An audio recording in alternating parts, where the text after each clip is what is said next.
Hi, ഞങ്ങളുടെ പുതിയ വീഡിയോയിലേക്ക് എല്ലാവർക്കും സ്വാഗതം. നിങ്ങൾക്കെല്ലാവർക്കും സുഖമാണെന്ന് വിശ്വസിക്കുന്നു. നമ്മുടെ മനസ്സും ശരീരവും ശുദ്ധിയായിരിക്കുന്ന പോലെ ഏറ്റവും പ്രധാനമാണ് നമ്മുടെ വീടും വൃത്തിയായിരിക്കുക എന്നത്. എന്ന് വെച്ച് വീട് വൃത്തിയാക്കാറില്ല എന്നതല്ല കേട്ടോ. നമ്മൾ എങ്ങനെയൊക്കെ ക്ലീൻ ചെയ്താലും നമ്മുടെ ക്ലീനിങ് എത്തപ്പെടാത്ത ഒരുപാട് ഏരിയാസ് ഉണ്ടാവും നമ്മുടെ വീട്ടിൽ. അതെനിക്ക് മനസ്സിലാക്കി തന്നത് ഞാൻ നടത്തിയൊരു ഡീപ്പ് ക്ലീനിങ്ങിലൂടെയാണ്. അപ്പോൾ അതിൽ നിന്ന് കിട്ടിയ അനുഭവങ്ങളും സന്തോഷവും നിങ്ങളായിട്ട് ഷെയർ ചെയ്യാനാണ് ഞാൻ ഈ വീഡിയോയിലൂടെ ആഗ്രഹിക്കുന്നത്.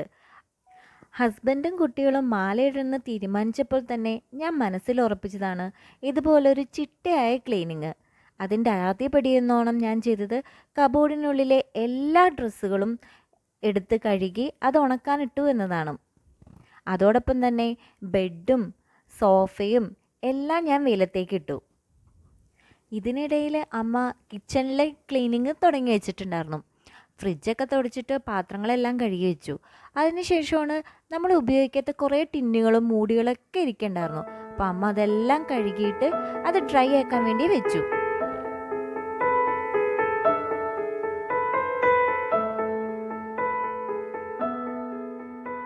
ഇതിനിടയിൽ ഞാൻ റൂമിലെ ക്ലീനിങ് സ്റ്റാർട്ട് ചെയ്തിരുന്നു. ജനലിലെ പൊടികളെല്ലാം തട്ടിയിട്ട് ഞാൻ പിന്നെ നനഞ്ഞ തുണി കൊണ്ടാണ് ജനലിലെ അഴികളൊക്കെ തുടച്ചത്. കാരണം നമ്മൾ പൊടി തട്ടിയാലും അതിൻ്റെ പൊടികൾ അത്രയും പോവില്ല. അപ്പം ഞാൻ ഒന്നും കൂടി നനഞ്ഞ തുണിയും കൊണ്ട് കട്ടിലും ജനലും എല്ലാം തുടച്ചു.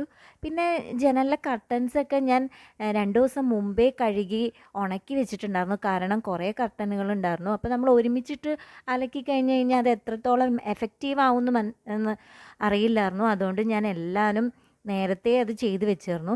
പിന്നെ നമ്മൾ ശ്രദ്ധിക്കാത്തൊരു പോയിൻ്റാണ് നമ്മുടെ സ്വിച്ച് ബോർഡ്. നമ്മൾ സ്വിച്ച് ബോർഡൊന്നും അധികം അങ്ങനെ ക്ലീൻ ചെയ്യാറില്ല.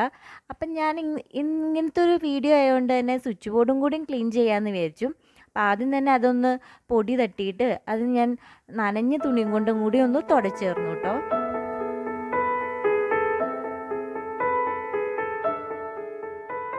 അങ്ങനെ പൊടിയൊക്കെ തട്ടിയ ശേഷം ഞാൻ റൂമിലെ മിററും സ്റ്റാൻഡും എല്ലാം നനഞ്ഞ തുണിയും കൊണ്ട് നന്നായിട്ടൊന്ന് തുടച്ചു. അതിനുശേഷം തറയിലെ പൊടിയൊക്കെ ഞാൻ വാക്വം ക്ലീനർ ഉപയോഗിച്ച് നന്നായിട്ടൊന്ന് വലിച്ചെടുത്തു.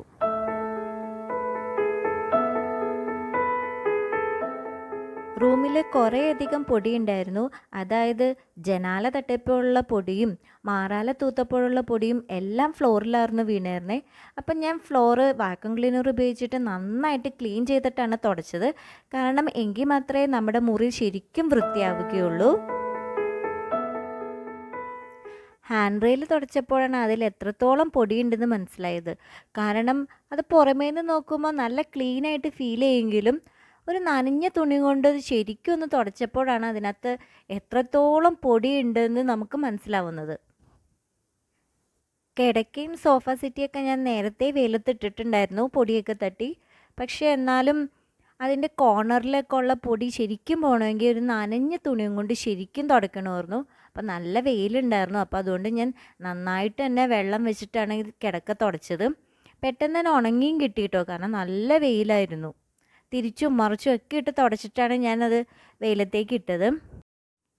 സോഫ സെറ്റ് തുടച്ചപ്പോഴാണ് അതിൻ്റെ മൂലയിലും ഒക്കെ നന്നായിട്ട് പൊടിയുണ്ടെന്ന് മനസ്സിലായത്. കാരണം നമ്മളങ്ങനെ തുടയ്ക്കുമ്പോൾ അങ്ങനെ ശരിക്കൊന്നും തുടയ്ക്കാറില്ല. അതുകൊണ്ട് അതൊക്കെ ഒന്ന് ശരിക്കും തുടച്ചിട്ട് സോഫയൊന്ന് സെറ്റാക്കി വെച്ചു.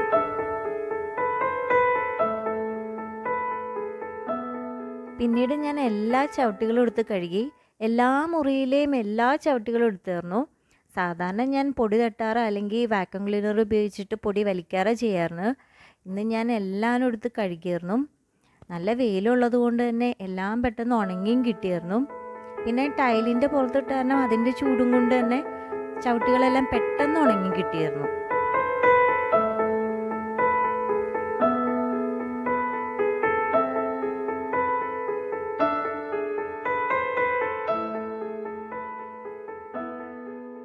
കട്ടിലിൽ നിന്ന് ബെഡ് മാറ്റിയപ്പോഴാണ് കട്ടിലിൽ എത്രത്തോളം പൊടിയുണ്ടെന്ന് മനസ്സിലായത്. ഞങ്ങളുടെ മുറിയിലാണെങ്കിൽ 2 കട്ടിൽ കൂട്ടിയാണ് ഇട്ടേക്കണേ. അപ്പോൾ അതുകൊണ്ട് ഈ കട്ടിലൊന്ന് ചെരിച്ച് മാറ്റിയപ്പോഴാണ് ഇത്രയും പൊടി അതിൻ്റെ അടിയിലുണ്ടെന്ന് നമുക്ക് മനസ്സിലായത്. നോക്കിയേ, നിങ്ങൾക്ക് തന്നെ നോക്കിയാൽ മനസ്സിലാവും. കാരണം ഈ കോർണറിലോട്ട് 2 കട്ടിൽ കൂട്ടിയിട്ടേക്കണ അതിൻ്റെ കോർണറിലോട്ട് എത്രത്തോളം നമ്മൾ ക്ലീൻ ചെയ്താലും നമ്മുടെ ചൂല് വെച്ചൊക്കെ അടിച്ചാലും അത്രത്തോളം നമുക്ക് എത്താറില്ല. അപ്പോൾ ഇതൊന്ന് ഈ കട്ടിലൊന്ന് മാറ്റി ചെരിച്ചൊക്കെ ഇട്ട് നോക്കിയപ്പോഴാണ് അതിൻ്റെ ആ കോർണറിൽ എത്രത്തോളം മാറാലും പൊടിയൊക്കെ ഉണ്ടെന്ന് മനസ്സിലായത്. അപ്പം ഞാനതൊക്കെ ഒന്ന് ക്ലീൻ ചെയ്തിട്ടാണ് പിന്നെ തുടച്ചത്. അതിനുശേഷം ഞാൻ ഈ കട്ടിലൊക്കെ ഓരോന്ന് തുടച്ചു. കാരണം നമ്മൾ പൊടി ക്ലീൻ ചെയ്തെങ്കിലും അതിൻ്റെ ബാക്കിലൊക്കെ, അതായത് കട്ടിലിൻ്റെ അടിയിലൊക്കെ നന്നായിട്ട് മാറാലുണ്ടായിരുന്നു. അപ്പം ഞാനിത് നനഞ്ഞ തുണിയും കൊണ്ട് ശരിക്കും ഒന്നും കൂടി ഒന്ന് ക്ലീൻ ചെയ്തു. അതിനുശേഷം ഞാൻ അതിൻ്റെ അഴികളൊക്കെ ഇല്ലേ, നമ്മുടെ കട്ടിലിൻ്റെ അഴികളൊക്കെ, അതിൽ നമ്മൾ പൊടി ക്ലീൻ ചെയ്താൽ അത്ര പോവാറില്ല. അപ്പം ഞാൻ നനഞ്ഞ തുണി കൊണ്ട് ആ അഴിയുടെ ഓരോ ഇടയിലും ശരിക്കും തുടച്ചു. എന്നാൽ അതിൽ ശരിക്കും പൊടി പോവുള്ളൂ. അങ്ങനെ കുറച്ച് സമയമെടുത്തെങ്കിലും ആ കട്ടിൽ മുറിയൊക്കെ ഒരുവിധം സെറ്റാക്കി. കുറച്ച് സമയമെടുത്തെങ്കിലും ഇതൊക്കെ കാണുമ്പോൾ, അതായത് വൃത്തിയായിട്ട് ഇങ്ങനെ കാണുമ്പോൾ നമുക്കൊരു സന്തോഷമാണ്.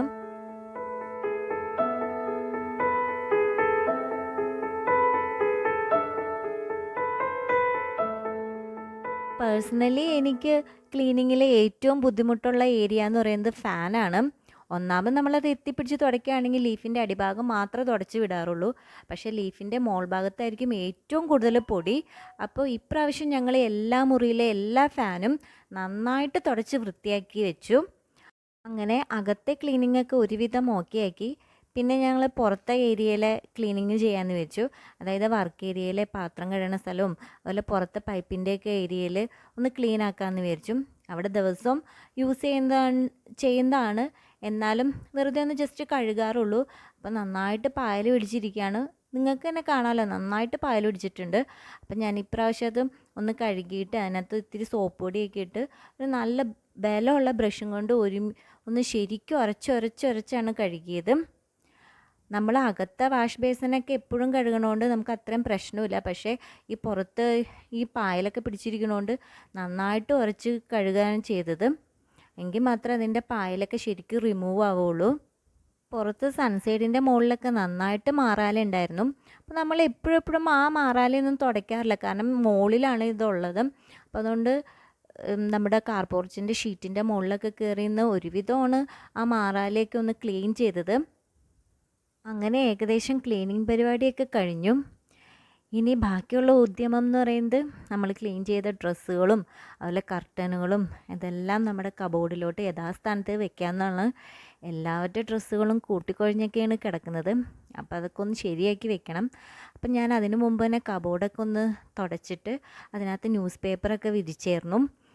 അത് കഴിഞ്ഞിട്ടാണ് ഞാൻ ഓരോരോ സെക്ഷനുകളായിട്ട് ഡ്രസ്സുകൾ എടുത്ത് വെച്ചത്. അതായത് കുട്ടികളുടെ ഒരു സെക്ഷൻ, അതുപോലെ അമ്മയുടെ, പിന്നെ ഞങ്ങളുടെ, പിന്നെ കുറേ പുതപ്പുകൾ, അതൊക്കെ അങ്ങനെ ഓരോരോ സെക്ഷനിലായിട്ടാണ് വെച്ചത്. കാരണം നമുക്ക് എടുക്കുമ്പോൾ അത് എവിടെയാണ് ഇരിക്കണേന്ന് നമുക്ക് വേഗം അറിയാൻ പറ്റും. അതുകൊണ്ട് അതങ്ങനെ ഓരോരോ സെക്ഷനുകളിലായിട്ടാണ് വെച്ചത്. ഇത്തിരി പാടുള്ള പണിയായിരുന്നു എല്ലാവരും ഇങ്ങനെ ഓരോ സെക്ഷനാക്കി വെക്കുന്നത്. എന്നാലും കുഴപ്പമില്ല, നമുക്ക് ഇപ്പോൾ ഒരു സാധനം എവിടെ ഇരിക്കണേന്ന് നമുക്ക് കറക്റ്റായിട്ട് ഇങ്ങനെ വെച്ചാൽ അറിയാൻ പറ്റും.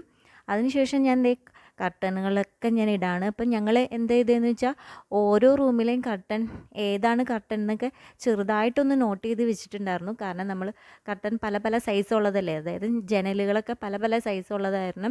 ഒരെണ്ണം 3 പാളി, ഒരെണ്ണം 2 പാളി അങ്ങനെയൊക്കെ ഉള്ളതുകൊണ്ട് ഏത് മുറിയിലെ ഏത് കർട്ടനാണെന്ന് നമുക്ക് അറിയാൻ പറ്റില്ലായിരുന്നു. അപ്പം അതൊക്കെ ഒന്ന് നോട്ട് ചെയ്തിട്ടുണ്ടായിരുന്നു. അപ്പോൾ തിരിച്ച് അതൊക്കെ ഇടാൻ നേരത്ത് നമുക്കത് ഭയങ്കര എളുപ്പമായിട്ട് തോന്നി. അങ്ങനെ കർട്ടനുകളെല്ലാം സെറ്റ് ചെയ്തു.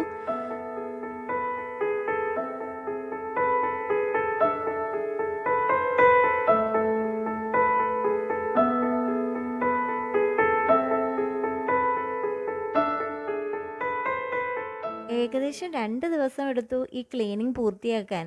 2 ദിവസം എടുത്തതിനല്ല, ഇതെല്ലാം ചെയ്ത് കഴിഞ്ഞിട്ട് നല്ല അടുക്കും ചിട്ടയോടുകൂടി നമ്മുടെ വീട് കാണുമ്പോഴുള്ള സന്തോഷമില്ലേ, അത് പറഞ്ഞറിയിക്കാൻ പറ്റില്ല. ഒരു വിശേഷ ദിവസത്തിൻ്റെ മുന്നോടിയായിട്ടാണ് ഈ ക്ലീനിങ് തുടങ്ങിയെങ്കിലും എനിക്ക് തോന്നുന്നത് ഇതുപോലത്തെ ഒരു ക്ലീനിങ് നമ്മുടെ വീടിന് അനിവാര്യമാണ്. എൻ്റെ ഈ ചെറിയൊരു വീഡിയോ നിങ്ങളായിട്ട് ഷെയർ ചെയ്യാൻ സാധിച്ചതിൽ വളരെയധികം സന്തോഷമുണ്ട്. എൻ്റെ വീഡിയോ ഇഷ്ടമായെങ്കിൽ ഒന്ന് ലൈക്ക് ചെയ്യണം, അതുപോലെ ചാനലൊന്ന് സപ്പോർട്ട് ചെയ്യണം. സബ്സ്ക്രൈബ് ചെയ്യാത്തവരാണെങ്കിൽ ഒന്ന് സബ്സ്ക്രൈബ് ചെയ്യണം. അപ്പോൾ അടുത്ത വീഡിയോയിൽ കാണും വരെ ബൈ.